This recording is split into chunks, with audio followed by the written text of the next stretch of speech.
Hey, what's up, Buddha? What's happening? So, you're a cigar smoker. Yeah. How long have you been smoking cigars? 10 years or so. How long has it been since we started out at the Cabana? Oh man, yeah, the Cabana, great lounge. Bash Lounge. What got you started? In the beginning, it was kind of like a biker thing, you know. You saw everyone smoking cigars, like, oh, I'll give that a try. So, kind of got into it and liked it. Do you remember what the first stick you smoked was? Um, I think I started off like a typical beginner. You always went, oh, let me try this Cohiba or Monte Cristo, but I knew the ones I was picking up weren't genuine. What gave it away? uh, the quality, and they kind of didn't taste that well. Right, That's right. when you buy them, because we went on a cruise, and not a cruise, we were in TJ, you know, you go to these little shops, and they got Cohiba, Monte Cristo, all the name brands, but, and they were selling for $5. So, So it's like try it, try it. I remember like the first time I went down to Mexico, and I started smoking cigars. After I started smoking cigars, rather, and I'm looking everywhere for cigars, because I heard that you could buy Cubans, real Cubans. yeah. And there is a La Casa del Habano in TJ, but I wasn't going there. I was going to The pharmacy. The first place I went was the Puerto Nuevo, man, and there was this sign, Cuban cigars. Yeah, that's the tourist trap. Yeah, so I go there and they have the box of Cohiba Esplendidos with the plastic slide lid. And I don't know any better. I don't know what, the presentation should be. So I grab a couple and I'm like proud of myself. I was like, man, I'm going to show the fellas I got some Cohibas. And then we go down to Ensenada and I find some better shops in Ensenada. They no longer exist. I don't know what happened to them. I think it was called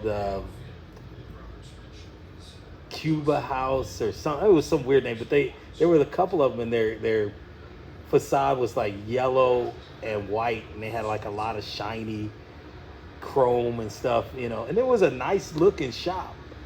And they sold real Cubans, and I bought I think a 3-pack of Trini Fundador, no, not Fundador, Trini Robusto extras, and I took those back home, and I found out the Cohibas were definitely fake. They looked so bad. The bands looked like they were run on a Xerox machine or something. Then as the years evolve, you start drinking whiskeys, and you pair them up with the cigars, and it starts working. Or a good port. Right. So what's your what was your progression? So you got the fake Cubans, and then what happened? We started going towards Fuentes and Rocky Patel's. Just graduate, and then, those major brands aren't always the best. Rocky Patel's not like a high upper scale cigar. They're affordable, but they have a good range of flavors and sizes, just depending on what your taste is that day. Right. And so, do you consider yourself like an aficionado? Oh, I'm no expert. What stick now do you gravitate to? If you could just grab a bunch of boxes of a stick, what would you get? I'm partial. Right now, I like the Fuentes when I can afford them. Which ones? I forget the name. I just go in and look. Hey, that looks good. I've been liking the Camachos though for a little while. Oh yeah, I remember you used to smoke those a lot. The Camachos are pretty good. Yeah. They're mid-priced, good flavored, got different brands, got profile of flavor from light to... Are you still smoking those Scorpions? Yeah, once in a while. I pick them up. Yellow and black band. What's your price range? Where do you, when you look at buying a cigar, what's your budget? About the $12, $15, and then, you get a good day or a good celebration, then you hit $35 a stick. Right. What's the Opus most X. expensive stick you smoked? Opus X 35. Yeah. How about those? What was the Opus God of Fires? I haven't tried one of those yet. No, didn't you? You won that raffle. Oh no, That was me. you got those sticks from the raffle. Oh yeah, I smoked those. I don't know though because they dried out and I had reserved for your cut or what? I had to Let me put it over there. reestablish them. I'll sit it right over there. Yeah, I had to revitalize them, but they were good. They were really good. Even revitalized, they were still good. Revitalized, baby. Because I gave one of each to you guys. So how does smoking work in with your riding? Being in a motorcycle club. What motorcycle club are you in? Kanaka Hekili MC. What kind of club is that? We're based out of Hawaii.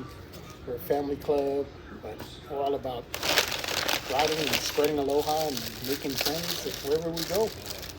Right on. And how does cigars go with that? We're big on cigars. I went to the Las Vegas meet and man, some of them people were carrying around Tupperware containers of cigars. So I was like, man, I'm in the right club. Did you have some high enders there? Some guys smoking the good stuff? One of the presidents out of Pahrump used to own the largest cigar store in Honolulu. Dang. Yeah. So he's got a nice stash. We got some connoisseurs. You got to get us in his house so we can raid his humidor. Well, next year, man, we'll be in Vegas. You got to come out. Right on. Man, so what are you smoking right now? Trying out this, what is this called? Kentucky Fire Club. It's a new one. Trying to start trying different ones outside of my normal wheelhouse. Is that one of those whiskey aged, No, it has no barrel flavor. aged? No, it doesn't seem so. I haven't looked good. You know, the last time we tried that punch, that racist cigar. The Kung Pao Punch. The Kung Pao Punch. I think Luxury Cigar Club this past month gave those away in their core box. I had already smoked one, and honestly, I don't know. What did you think of It it? wasn't bad. It was an $8 stick, so Right. you know. I thought for the price, it was a decent stick.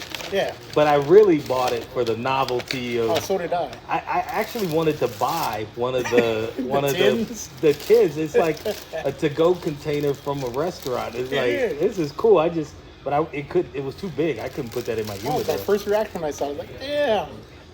People are culturally appropriating my people again. You know, there's another one. Did I tell you about the one?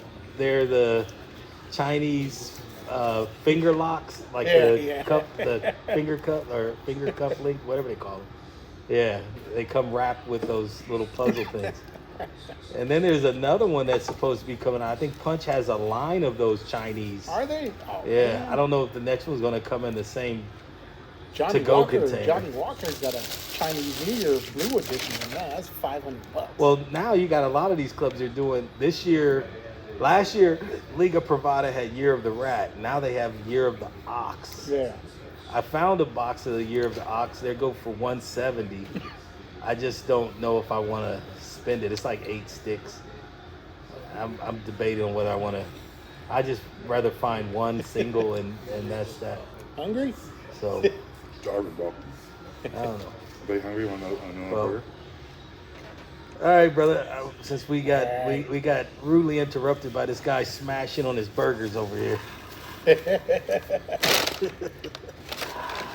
All right. Appreciate the time and the interview, bro. Anytime.